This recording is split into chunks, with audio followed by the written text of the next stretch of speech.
हाय सांग मैंने जय जगन्नाथ केमिति अच्छे आपण मैंने आशा करुँची आपण मैंने भलरे थे। आज किसी मिठा जिनस खाइबा इच्छा है से बनई बालुशाही। प्रथम गोटे कढ़ई रे गोटे कप पानी गोटे कप चीनी किसी गुजराती फूड कलर दे रेडी करदेली चाशनी।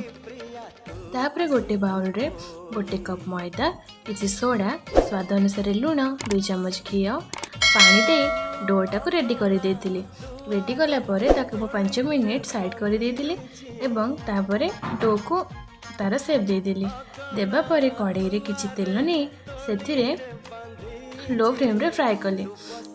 तापर ताकू नहीं चाशनी रे 10 रु 15 मिनिट रखिदेली। रेडी हो गला आमर बालुशाही रेसिपी।